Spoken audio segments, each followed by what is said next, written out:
नमस्कार साथियों, wings academy के यूट्यूब चैनल पर आप सभी लोगों का स्वागत है। तो कैसे हो सब लोग? उम्मीद करता हूं कि आप सब लोग एकदम स्वस्थ होंगे, अपनी तैयारी में जुटे होंगे, प्रॉपर पढ़ रहे होंगे। ठीक है, तो अपन ने कल की क्लास में स्टार्ट किया था ब्याज।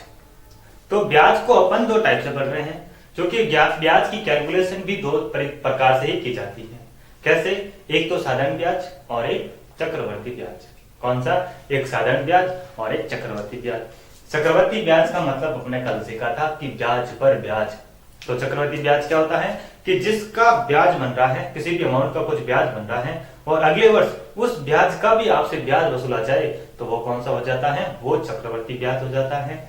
और साधारण ब्याज क्या होता है कि आपका कुछ अमाउंट है, उसके ऊपर एक साल का ब्याज इतना बन रहा है तो अगले साल भी जितना पहले साल ब्याज बना था उतना का उतना अगले साल भी बनेगा। यानी कि जिसमें ब्याज पर ब्याज ना लिया जाए तो वो क्या होता है? वो होता है साधारण ब्याज। ठीक है, तो अपन ने कल तक तीन टाइप के प्रश्न देखे थे और आज अपन पढ़ने वाला है टाइप नंबर 4। और टाइप नंबर 4 क्या क्या कह रहा है कि दर ज्ञात करना। क्या कह रहा है कि दर ज्ञात करना। आपके साधारण ब्याज के अंदर सिंपल सवाल पूछेंगे कि कभी आपसे पूछ सकता है दर बताओ, कभी पूछेगा आपको समय बताना है, कभी आपसे पूछेगा मूलधन बताओ, कभी ब्याज कब बनेगा। और एक अगला टाइप अपन पढ़ लेंगे किस्त आधारित प्रश्न, कि आपको किस्तों में पेमेंट करना है। ठीक है, तो वो अपना लास्ट टाइप होगा। तो ये अपना चौथा टाइप। और दर ज्ञात करना, तो देखिए सवाल क्या बन रहा है। ए ने बी को 5,000 रुपए 2 वर्ष के लिए तथा सी को 3,000 रुपए 4 वर्ष के लिए उधार दिए। यदि कुल ब्याज 2,200 रुपए प्राप्त हुआ तो दर बताओ। तो ये कौन सा प्रश्न हो गया कि दर पूछ रहा है, आपको दर ज्ञात करनी है। तो ए ने बी को 5,000 रुपए दिए और सी को 3,000 रुपए दिए। बी को 5 वर्ष के लिए दिए और सी को 4 वर्ष के लिए दिए। अपन को दर नहीं पता, लेकिन अपन को पता है कि ब्याज कितना मिला? 2,200 रुपए ब्याज मिला। कितना ब्याज मिला? 2,200 रुपए ब्याज मिला। तो अपन को इसको किस प्रकार सॉल्व करेंगे? तो यानी कि ए ने बी को दिए 5,000 रुपए। कितने दिए? 5,000 रुपए। तो मैं मान लेता हूं कि दर वो है एक्स। दर कितने मान लेता हूं? दर मान लेता हूं एक्स। और उसने 5,000 रुपए दिए, कितने परसेंट? x%। और समय कितना? समय है जी इसका 2 वर्ष और बट्टे में 100। यहाँ पे आपका क्या आ जाएगा? इसका अमाउंट आ जाएगा। यहाँ पे क्या आ जाएगा? इसका अमाउंट आ जाएगा, यानी कि ब्याज आ जाएगा। उसने कितना ब्याज? बी से कितना ब्याज मिलेगा? और वैसे ही सी को कितने रुपए दिए? सी को रुपए दिए 3,000 रुपए। रेट कौन सी? वही एक्स। दोनों की दर सेम है। ठीक है, तो एक्स कितने वर्ष के लिए दिए? तो इसने इसको दिए 4 वर्ष के लिए। कितने वर्ष के लिए दिए? 4 वर्ष के लिए और बट्टे में 100। तो इसका भी यहाँ पे क्या आ जाएगा? यहाँ पे आ जाएगा इसका ब्याज। और जब मैं इन दोनों को जोड़ूंगा तो क्या आ जाएगा? ये 2,200 रुपए आ जाएगा। तो मैं क्या इन दोनों को जोड़ सकता हूं? इन दोनों को जोड़ सकता हूं जी, बिल्कुल। इन दोनों को जोड़ के बराबर इसके बराबर रख दूंगा तो अपनी क्या आ जाएगी? दर आ जाएगी। कैसे? देखिए, तो मैंने आपको यहाँ पे समझाने के लिए कि अपन इसको जोड़ेंगे क्यों, ठीक है, तो उस हिसाब से मैंने आपको बताने के लिए ये चीज आपके सामने पेश की।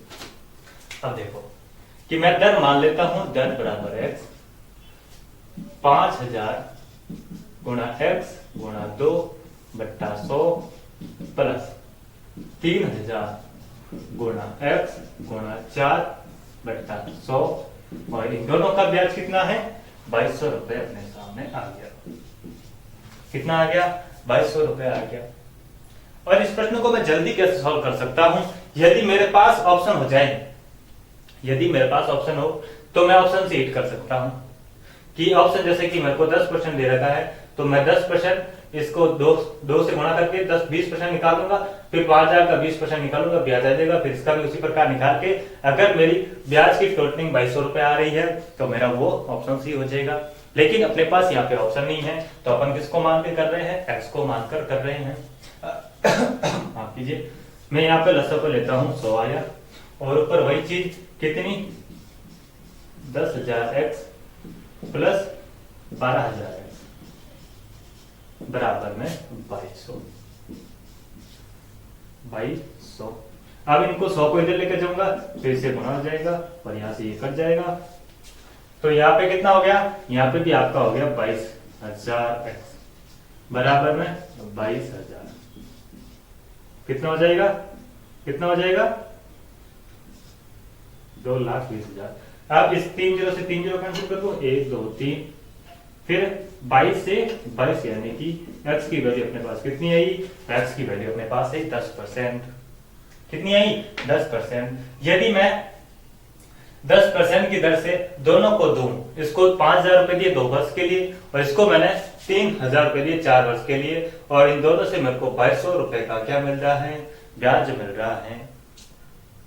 तो दर क्या होगी, तो दर मैं इस प्रकार से निकाल सकता हूं। और दूसरा तरीका क्या है कि मैं इसको ऑप्शन हिट कर सकता हूं। क्या कर सकता हूं, ऑप्शन हिट कर सकता हूं। कैसे करेंगे, देखो ऑप्शन हिट, मान लो कि आपके पास ऑप्शन दे रखा है कि 10%, तो सब सिंपल अपन को क्या करना है, दर के साथ में किसका गुणा करना है, समय से गुणा करना है। कि 10 का 2 के साथ में गुणा किया तो 20 आया, फिर मैं 5,000 का क्या निकाल दूंगा, 20% निकालूंगा, तो मेरे को कितना मिल जाएगा, 5,000 का 20% मैं निकालता हूं तो मेरे को मिलता है 1,000। यहां से मेरे को 1,000 रुपए मिल गया। अब इसका 3,000 का कितना निकालना है, 3,000 का मेरे को 10 का 4 के साथ में गुणा यानी कि 40% निकालना है। तो इसका 0 1 0 और इसका मैं गुणा करता हूं तो मेरे को मिलता है 1200 रुपए, और जब इन दोनों को जोड़ता हूं तो मेरे को 2200 रुपए मिल जाते हैं, यानी कि मेरा जो 10% ऑप्शन है वो एकदम सही हो गया। ठीक है, कुछ प्रश्न अपन को ऑप्शन से भी करने चाहिए। कभी कभार क्या होता है कि मैं सीधे प्रश्न कर रहा हूं लेकिन मैं कहीं उलझ रहा हूं, तो प्रश्न को उल्टा स्टार्ट कर दो। उल्टा यानी कि ऑप्शन से स्टार्ट कर दो, ऑप्शन ले लो, ऑप्शन से स्टार्ट कर लो। ठीक है, तो देखिए अगला प्रश्न, दर ज्ञात करने का अगला प्रश्न क्या बनेगा। अगला प्रश्न देखो, अगला प्रश्न की टाइप चौथा, दर ज्ञात करना। ठीक है, अगला प्रश्न देखिए,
देखिए प्रश्न क्या लिखा, कोई धन 8 वर्ष में 3200 रुपए तथा 10 वर्ष में 3,000 रुपए हो जाता है, तो बताओ कि दर क्या होगी। आपको क्या बताना है कि दर क्या होगी। 8 वर्ष में कितना हो रहा है, 8 वर्ष में हो रहा है 3200, और 10 वर्ष में कितना हो रहा है, 10 वर्ष में हो रहा है 3,000, यानी कि 8 वर्ष में 3200 रुपए है और 10 वर्ष में वो हो जाता है 3,000 रुपए, यानी कि 2 वर्ष में कितना बढ़ा, 2 वर्ष में 100 रुपए बढ़े, और ये 100 रुपए जो बढ़ेगा ये क्या होगा, ये होगा ब्याज। क्योंकि बढ़ोतरी होगी तो वो किस में होगी, मूलधन में तो नहीं होगी, तो मूलधन तो उतना ही रहेगा, और साल दर साल क्या बढ़ेगा, क्या ऐड होता जाएगा, तो ब्याज ऐड होता जाएगा। तो यहाँ पे 2 साल में कितना बढ़ गया ब्याज, 100 रुपए ब्याज बढ़ गया। जब 2 साल के अंदर 100 रुपए बढ़ रहा है तो मेरे को आप बताओ कि 8 वर्ष में कितना ब्याज बढ़ेगा। 2 वर्ष में यदि 100 बढ़ रहा है तो 8 वर्ष में कितना बढ़ जाएगा, तो 8 वर्ष में 400 रुपए ब्याज बनेगा। क्योंकि यहाँ पे ब्याज कौन सा है, साधारण ब्याज है, तो प्रत्येक वर्ष एक समान ब्याज रहेगा। साधारण ब्याज क्या कहता है कि प्रत्येक वर्ष मेरा ब्याज सेम रहेगा। अगर चक्रवृद्धि ब्याज होता तो वो चेंज होता, साल दर साल ब्याज चेंज होता, क्योंकि ब्याज पर भी ब्याज जुड़ता वहां पे।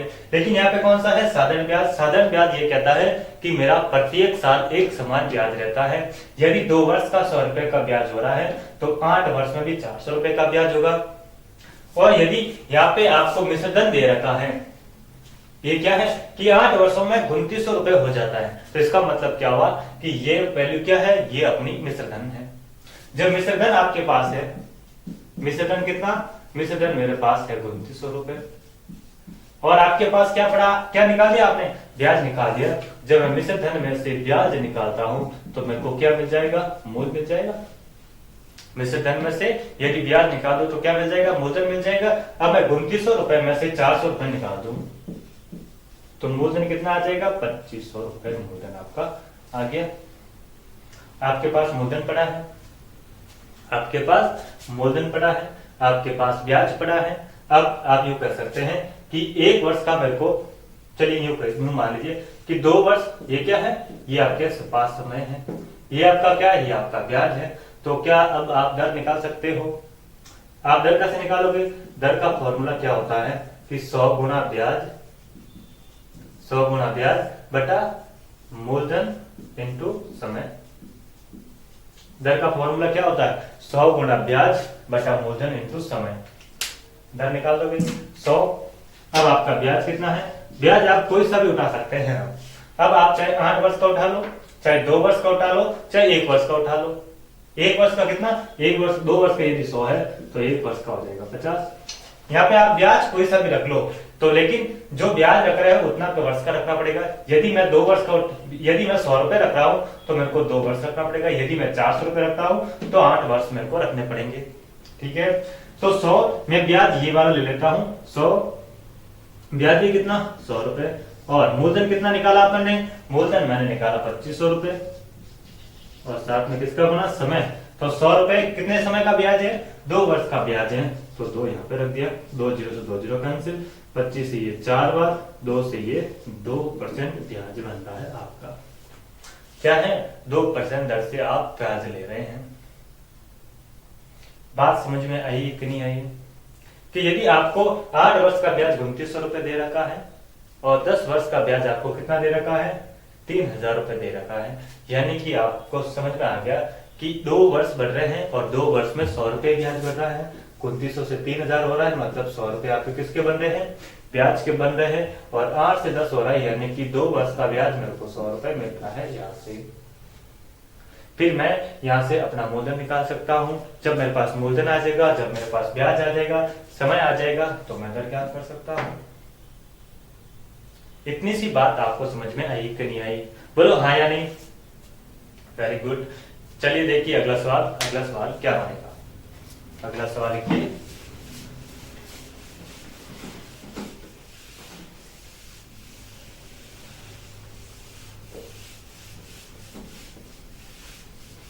आसान टॉपिक साधारण ब्याज का, थोड़ा कॉम्प्लिकेटेड टॉपिक बनेगा चक्रवृद्धि ब्याज का। थोड़ा साधारण ब्याज के थोड़ा अच्छे सवाल बनेंगे किस्त वाले। ठीक है, तो अब अगला सवाल लिखना,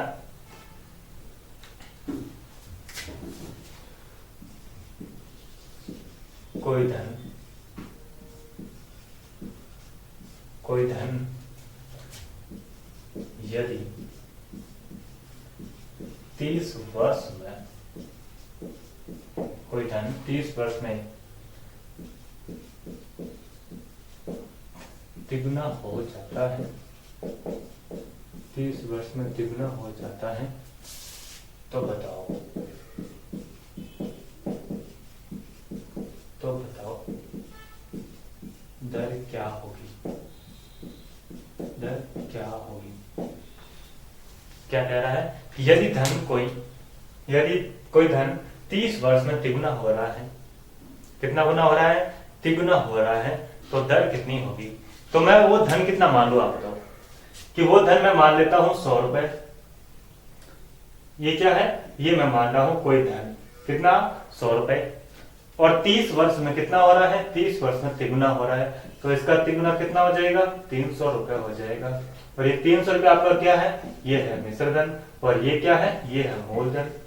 और यहां से यहां तक जो बढ़ा 200 रुपए, ये आपको क्या मिल रहा है, ये आपको मिल रहा है ब्याज, क्योंकि मूलधन तो वही रहता है, लेकिन अगर बढ़ेगा तो क्या बढ़ेगा, ब्याज बढ़ेगा।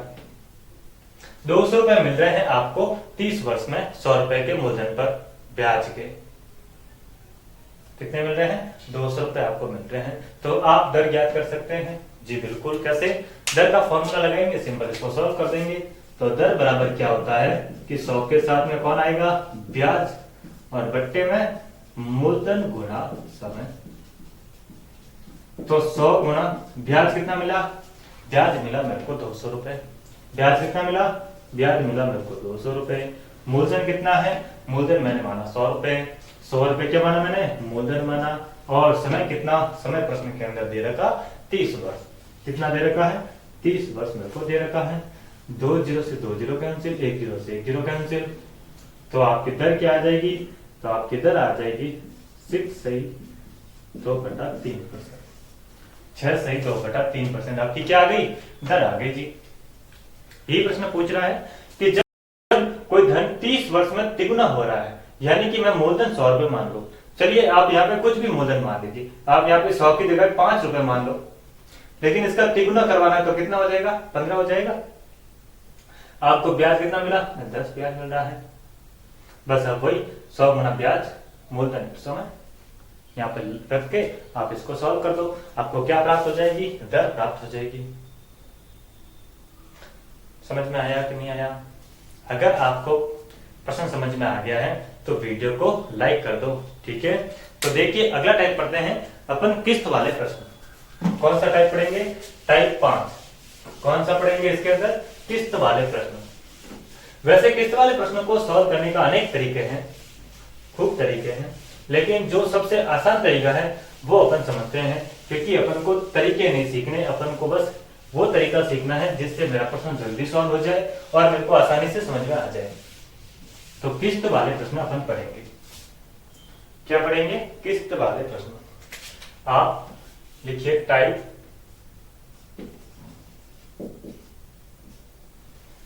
आप टाइप लिखिए, आप टाइप लिखेंगे 5वां।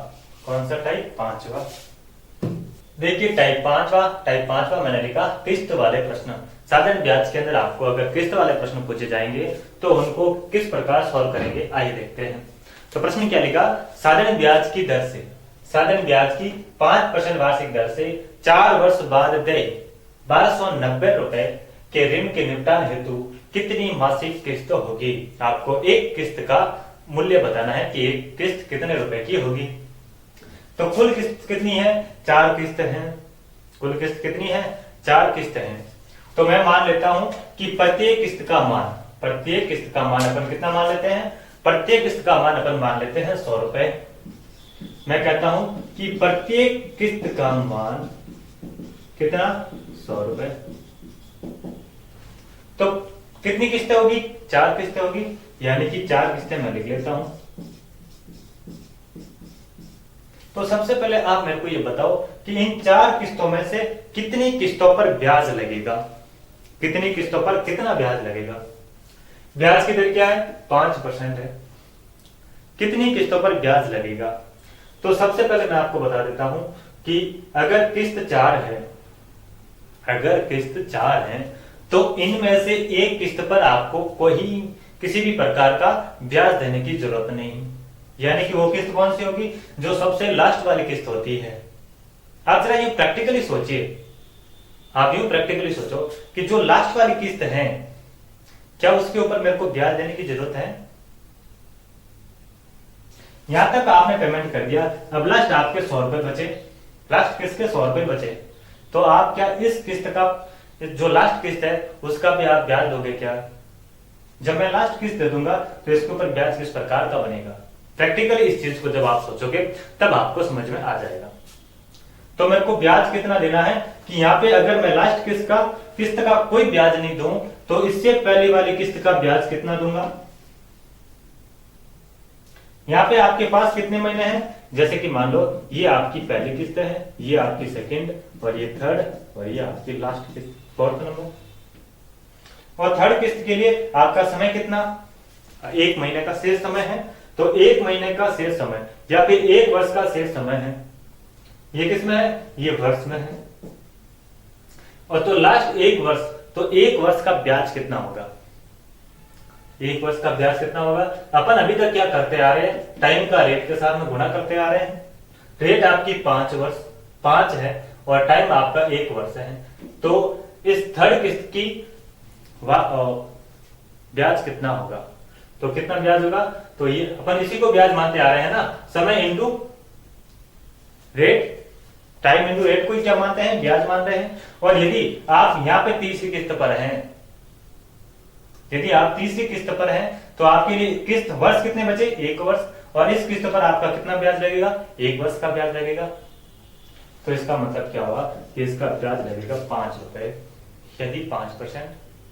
कैसे कि 1 वर्ष बचा और दर क्या है 5%। और जब आप यहां से जस्ट इसके ऊपर आते हैं तो यहाँ पे आपके कितने वर्ष बाकी है, पहला वर्ष और दूसरा वर्ष, यानी कि अब आपकी किस्त ब्याज कितना होगा, 2 वर्ष का ब्याज, एक ये और एक ये, एक ये और एक ये, 2 वर्ष, और 2 वर्ष की रेट यानी कि 5%, तो आपका ब्याज कितना होगा, 10 होगा, यानी कि 100 के ऊपर मेरे को 10 रुपए एक्स्ट्रा देने पड़ेंगे। ये तो प्रत्येक किस्त है, और ये जो कैलकुलेट कर रहे हैं ये आपका ब्याज है। अब उसी प्रकार अब इस वर्ष पे चलते हैं तो आपके शेष कितने वर्ष हैं, 1 वर्ष, 2 वर्ष, 3 वर्ष, और समय कितना 3 वर्ष का, और रेट आपकी 5% यानी कि 15% आपको यहाँ पे क्या देना पड़ेगा, यहाँ पे आपको ब्याज देना पड़ेगा। ये प्रत्येक किस्त आ गई कि पहली किस्त मेरे को इतनी देनी है, और दूसरी किस्त मेरे को इतनी देनी है, तीसरी इतनी देनी है, और चौथी इतनी देनी है। अगर मैं इन चारों किस्तों को जोड़ दूं, इन चारों किस्तों को जोड़ दूं तो मेरा टोटल ब्याज आ जाएगा, टोटल ऋण आ जाएगा। क्या आ जाएगा, टोटल ऋण आ जाएगा। कैसे कि पहले वर्ष मैंने 100 रुपए किस्त दी, दूसरे वर्ष भी मैंने 100 रुपए 100 रुपए 100 रुपए करके मैं ब्याज वो किस्त दे रहा हूं, तो मैं जब सभी किस्तों को जोड़ दूंगा तो मेरा क्या क्या आ जाएगा, कुल ऋण आ जाएगा। तो यहाँ पे भी मैंने इनको किस्तों में बांट दिया। अब जब मैं इन चारों किस्तों को जोड़ूंगा तो मेरे पास क्या आ जाएगा, कुल ऋण आ जाएगा। तो कुल ऋण इनको जोड़ूंगा तो कितना आएगा, ये तो हो गए 100 100 200 200 300 300 और 400, 400 के अंदर 5 और 10 15, इनको जोड़ता हूं तो क्या आता है 20 और 1 30, यानी कि कुल ऋण अगर किस्तों के अंदर आ रहा है तो वो कितना आ रहा है, 430 का ऋण आ रहा है। कितना आ रहा है, 430 का ऋण आ रहा है। अब और ये अपनी वैल्यू अपने निकाली, लेकिन प्रश्न के अंदर क्या दे रखा है, कुल ऋण कितना दे रखा है, 1290 रुपए दे रखा है, 1290 रुपए दे रखा है, यानी कि 430 के बराबर अपन को रुपए दे रखे हैं 1290। और अपन को क्या निकालना है, अपन को निकालनी है कि मासिक किस्त माफ कीजिए, निपटान हेतु वार्षिक किस्त। यहाँ पे क्या लिखना है, आपको लिखना है वार्षिक किस्त। वार्षिक किस्त कितनी होगी, तो वार्षिक किस्त, तो अपन प्रत्येक किस्त का मान कितना मान रहे, प्रत्येक किस्त का मान 100 रुपए। यदि 430 के बराबर इतना रुपए है तो अपन को एक किस्त का मान निकालना है। एक किस्त का मान अपन ने कितना माना, 100 रुपए, तो एक किस्त का मान यानी कि 100 रुपए बराबर कितना होगा, 100 रुपए बराबर कितना होगा, बस सिंपल इसको क्रॉस मल्टीप्लाई कर दो। ये इसका कितना गुना है, ये इसका 3 गुना निकल रहा है, 0 3 3 9 12, ये कितना बड़ा 3 गुना, यानी कि इसका मैं 3 गुना निकालता हूं तो x के बराबर 300 रुपए मेरे को मिलते हैं। और 300 रुपए क्या है, ये प्रत्येक किस्त का मान है। यहाँ पे तो ये अपन मान रहे हैं कि माना कि प्रत्येक किस्त का मान, माने कि प्रत्येक किस्त का मान 100 रुपए, लेकिन एक्चुअल में किस्त कितनी है, 300 रुपए की किस्त निकल कर आ रही है। समझ में आया कि नहीं आया। अगर ये प्रश्न इसका जस्ट उल्टा बन जाए, आपको किस्त का मान दे दे और आपसे पूछे कि ऋण कितना है आप बताओ, तो कर लोगे क्या। देखिए अगला प्रश्न ये लिखा मैंने, अगला प्रश्न ये लिखो, अगला प्रश्न लिखेंगे, इसका जस्ट उल्टा लिख देते हैं कि आपको क्या दे दे, आपको दे दे कि आपको बताना है कि ऋण कितना है, आपको किस्त दे देगा, आपको दर भी दे देगा, आपको कुल कितना ऋण है वो आपको बताना है। ठीक है,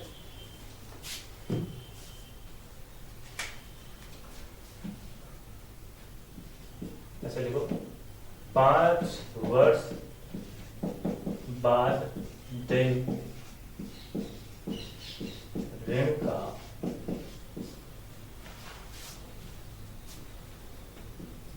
ऋण का 600 रुपए वार्षिक किस्त में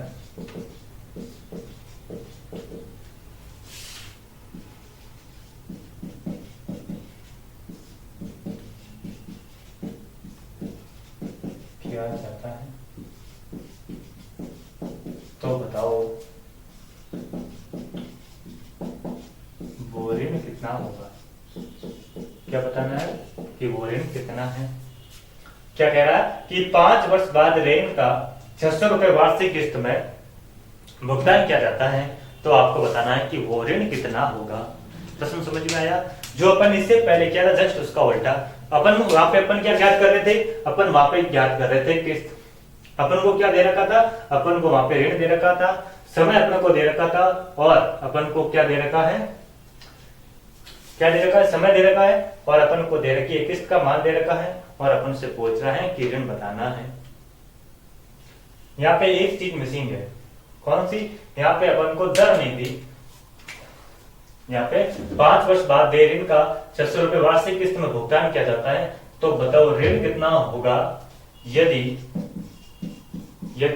साधारण ब्याज की दर, यदि साधारण ब्याज की दर कितनी हो।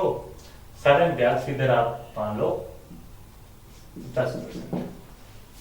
कितनी मान रहे हो, 10। तो इसको किस प्रकार सॉल्व करेंगे, वही सेम तरीका जो अपन ने पहले सीखा था। कौन सा, किस्त कितनी, सबसे पहले ये सोचो किस्त कितनी, 5 किस्तें हैं, तो प्रत्येक किस्त का मान मानने की मेरे को जरूरत नहीं है। तो प्रत्येक किस्त कितनी है, प्रत्येक किस्त मेरे पास है 600 रुपए, ठीक है। प्रत्येक किस्त कितनी है, 600 रुपए। ये तो प्रश्न के अंदर दे रखा है। अगर वही तरीका अपन को सीखना है तो मैं इसको यहां से हटा देता हूं और प्रत्येक किस्त अपन मान लेते हैं, क्योंकि अपन को प्रश्न के अंदर अपन को किस्त दे रखी है, लेकिन मैं उसको अगर मान के चलूंगा तो मेरा प्रश्न थोड़ा इजी हो जाएगा। मैं एक ही तरीके से दोनों प्रकार के प्रश्न कर सकूं, तरीका चेंज ना करूं, ठीक है।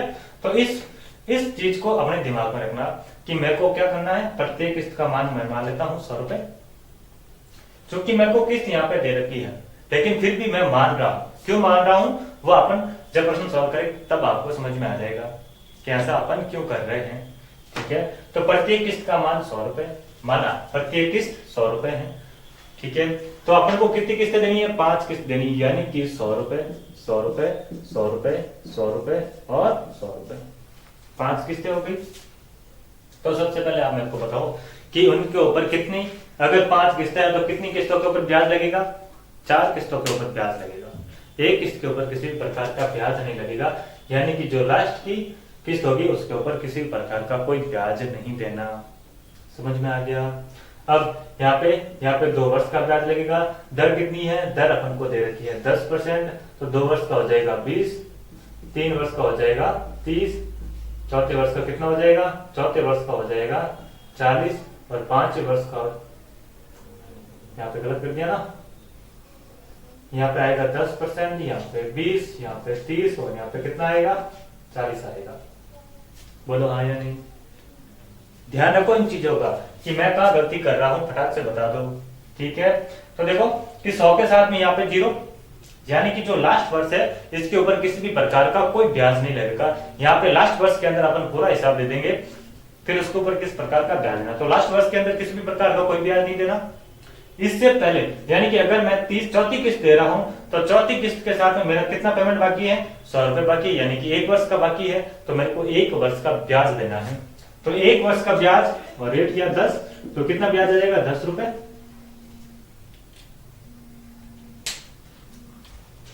हाँ, तो अपन क्या देख रहे थे कि लास्ट वर्ष में आपका किसी भी प्रकार का कोई ब्याज नहीं लगता। इससे पहले इस किस्त के लिए मेरे को 1 वर्ष का ब्याज लगेगा, इसके लिए 2 वर्ष का, इसके लिए 3 वर्ष का और इसके लिए 4 वर्ष का, यानी कि 1 वर्ष का ब्याज। इस यहाँ पे इस वाली किस्त के ऊपर कितना ब्याज लग रहा है, 1 वर्ष के लिए ब्याज लग रहा है, यानी कि टाइम अगर रेट के साथ में गुणा करता हूं तो कितना आता है, ब्याज कितना आ रहा है, 10 रुपए। उसी प्रकार यहाँ पे 20, 30 और 40 रुपए। अब आप बताओ कि कुल कितनी किस्तें कितनी है, 5 किस्तें हैं, और अगर मैं इन 5 किस्तों को जोड़ता हूं तो अपने पास क्या आ जाएगा, कुल ऋण आ जाएगा। तो 5 किस्तों का मान कितना, 100, 200, 300, 400, 500, 500 दिए हो गए, 540, 570, 590 और 600, यानी कि 600 रुपए अपने पास क्या आ गया, कुल ऋण आ गया। कितना ऋण आ गया, 600 रुपए का अपने पास कुल ऋण आ गया। इसकी वैल्यू अपन को पूछ रहा है कि ऋण बताओ, तो मैं इसको मान लेता हूं कि x है। इसको कितना मान लेते हैं, x है। यदि 600% के बराबर 600 की वैल्यू के बराबर x है तो अपन को प्रत्येक किस्त का मान अपन निकाल सकते हैं, यानी कि 100 के बराबर अपन को कितना दे रखा है, 100 के बराबर अपन को क्वेश्चन के अंदर ही दे रखा है कि 600 रुपए। तो यहाँ पे 100 के बराबर 600 हो गया। सिंपल, इनका क्रॉस मल्टीप्लाई कर दो और इसका निकाल दो। जब आप इनका क्रॉस मल्टीप्लाई करके निकालते हो तो 100 का x के साथ में गुणा और 600 का 600 के साथ में गुणा, और x के बराबर क्या आ जाएगा, 600 गुणा 600 बट्टी में 100, और 2 0 से 2 0 कैंसिल, 6 का 600 के साथ में गुणा, तो कितना आ जाएगा 3600 रुपए। और ये 3600 रुपए आपको क्या मिला, 3600 रुपए आपको मिला इसका ऋण। तो टोटल ऋण कितना है, 3600 रुपए का। समझ में आया कि नहीं आया, बोलो हाँ या नहीं, आ गया, वेरी गुड। एक बार मैं वापस रिपीट कर देता हूं कि 5 वर्ष बाद ऋण का 600 रुपए वार्षिक किस्त में भुगतान किया जाता है, तो बताओ कि ऋण कितना होगा यदि ब्याज की दर, यदि साधारण ब्याज की दर कितनी है, 10% है। तो मैं यहाँ पे शुरू करता हूं, प्रत्येक किस्त मान लेता हूं कि 100 रुपए। हालांकि अपन को प्रश्न के अंदर किस्त का मान दे रखा है, लेकिन अपन मान रहे हैं ताकि एक तरीके से दोनों प्रश्नों को सॉल्व कर सके। दोनों प्रश्न कौन से, यदि आपको किस्त पूछे और यदि आपको क्या पूछे, ऋण पूछे, तो आप इन दोनों तरीके के प्रश्नों को कर सके। इसीलिए मैंने एक ही तरीका रखा, किस्त का मान 100 मान लेंगे, क्या फर्क पड़ता है अगर इसके ऊपर कितना भी दे रखा हो। यहाँ पे अपन यहाँ पे ये x रख देंगे और 100 के बराबर अपन के पास वैल्यू है प्रश्न के अंदर, वो वाली यहाँ पे रख देंगे। ठीक है, अगर आपको ये प्रश्न समझ में आया है तो वीडियो को लाइक करें, वीडियो को शेयर करें, अगर चैनल पर नए हैं तो चैनल को सब्सक्राइब करें। कल अपन पढ़ेंगे चक्रवर्ती ब्याज। मिलते हैं कल चक्रवर्ती ब्याज के साथ, तब तक के लिए धन्यवाद।